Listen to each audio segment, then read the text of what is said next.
नमस्कार दोस्तों, civil engineering support के एक बहुत ही महत्वपूर्ण वीडियो में आपका स्वागत है। दोस्तों, इस तरीके से कॉलम को स्टार्ट करने की जब बारी आती है, कॉलम कास्टिंग की बारी आती है, कॉलम की ढलाई की बारी आती है, तो एक कन्फ्यूजन लोगों के मन में हमेशा रहता है कि क्या हम पहले जो है वो इस तरीके से कॉलम स्टार्टर ढलवाएँ और उसके बाद में कॉलम की ढलाई करें, या फिर दोस्तों डायरेक्ट आप कॉलम की ढलाई करें।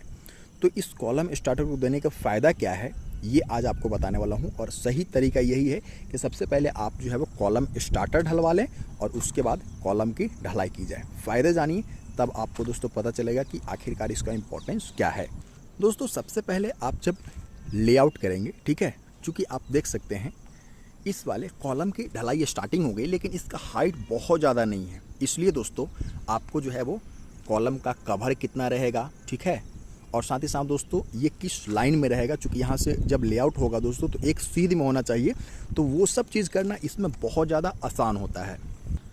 और उससे भी इम्पॉर्टेंट है दोस्तों, इसमें कवर वगैरह का प्रॉपर तरीके से ध्यान देना चाहिए। कॉलम में जनरली 40 mm का कवर आप कराना चाहिए। कवर इस वाले जगह को बोलते हैं, ये जो आपका सरिया है ना, सरिये के और जो आउटर पार्ट है उसके बीच में जो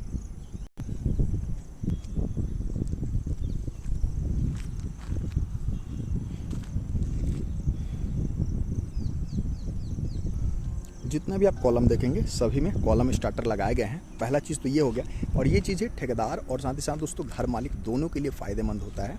क्योंकि मैं आपको दिखाना चाहूँ दोस्तों, ये जब ये शटरिंग हटेगा ना तो कुछ इस तरीके से आपका कॉलम स्टार्टर दिखने वाला है।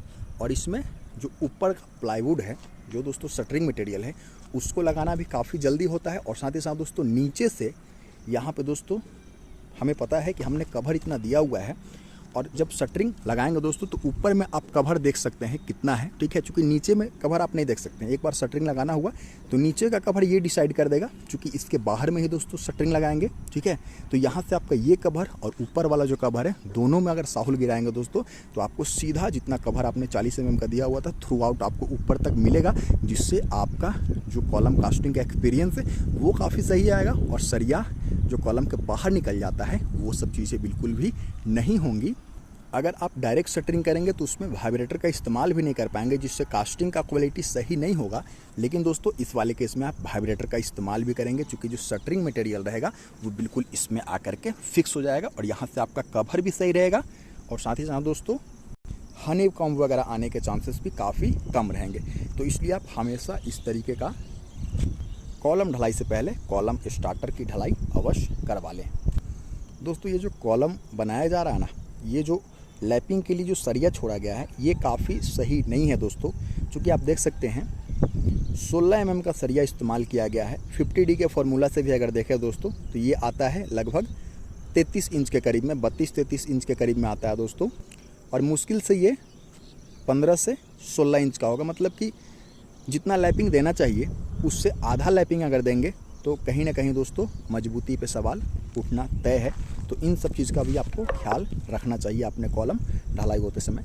तो फिर मिलते हैं, ऐसे ही जानकारी मैं आप तक पहुंचाता रहूँगा। नमस्कार, धन्यवाद दोस्तों।